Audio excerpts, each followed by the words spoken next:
suster, bruder, Bapak Ibu, saudara-saudari, dan rekan muda yang terkasih, berkah dalam. Pada hari ini kita sungguh berbahagia karena kita diajak oleh gereja untuk merayakan Hari Raya Santa Perawan Maria dikandung tanpa noda.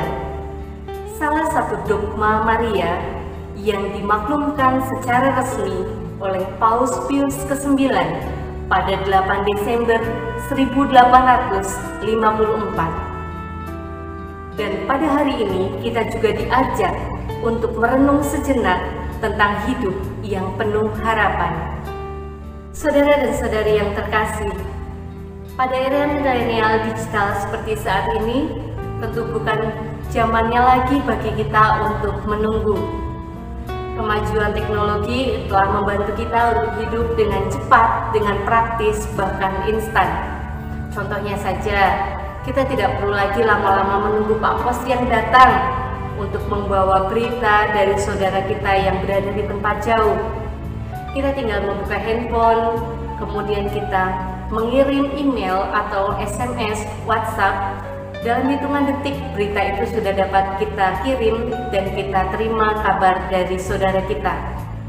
Kita juga tidak perlu lagi repot-repot berbelanja ke pasar atau supermarket, di mana kita harus memilih kemudian antri untuk membayar.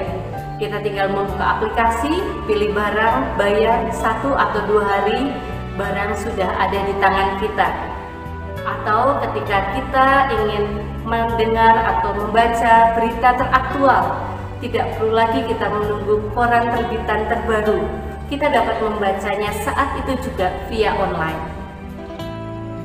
Tetapi yang menjadi pertanyaan bagi kita adalah, apakah kita pernah menyadari bahwa kebiasaan-kebiasaan instan di dalam hidup kita sehari-hari secara perlahan telah membuat kita menjadi manusia yang sering kehilangan harapan. Kita menjadi tidak sabar atau mudah merasa jengkel ketika HP kita atau komputer kita memerlukan waktu untuk loading. Begitu pula ketika barang pesanan kita tidak kunjung sampai, kita menjadi curiga. Wah, jangan-jangan ini pesanan tidak sampai atau mereka tidak mengirim barangnya. Juga banyak pemikiran-pemikiran negatif lain.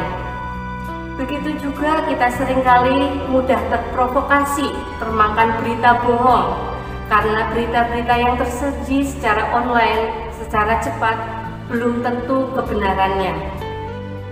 Juga, apakah kita pernah merenungkan bahwa saat ini kita menjadi mudah sekali putus asa ketika proses belajar kita, proses usaha kita membutuhkan waktu yang lama, atau bahkan seringkali kita menemui kegagalan. Saudara dan saudari yang terkasih, jika pada perjanjian lama Allah telah menjanjikan Sang Mesias kepada bangsa Israel untuk membebaskan mereka, untuk memerdekakan mereka, janji itu tidak serta-merta terpenuhi saat itu juga.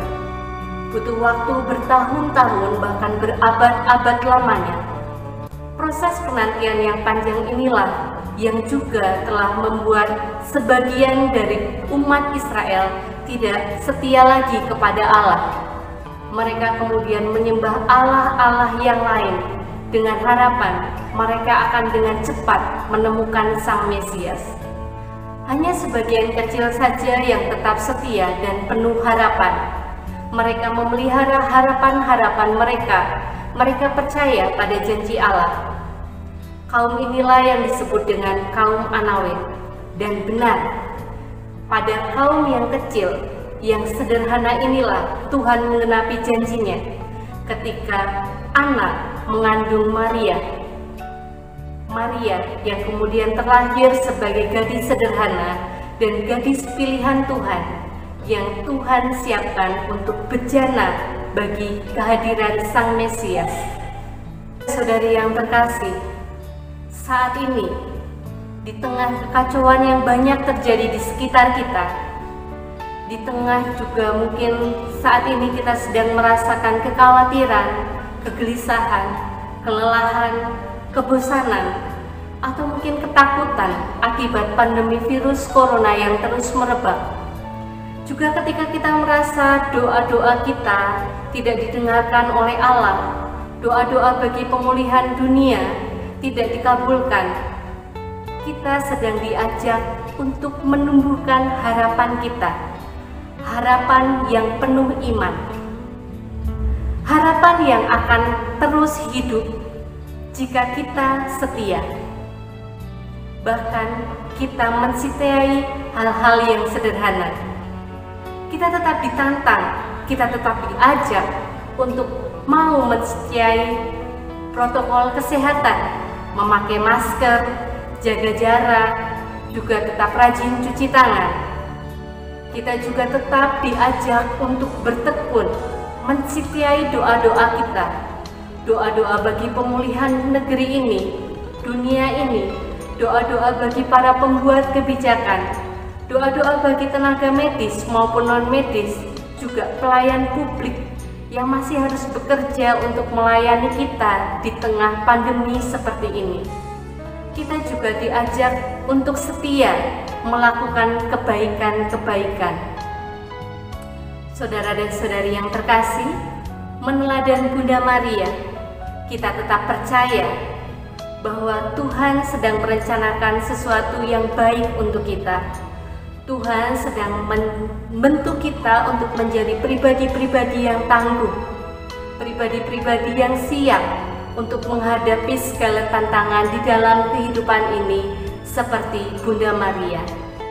Saudara dan saudari yang terkasih, hari ini kita juga berbahagia bersama dengan keluarga besar Fransiskan yang merayakan Bunda Maria sebagai Ratu dan Pelindung Ordo. Mari kita membentuk diri menjadi manusia-manusia yang penuh harapan. Berkah dalam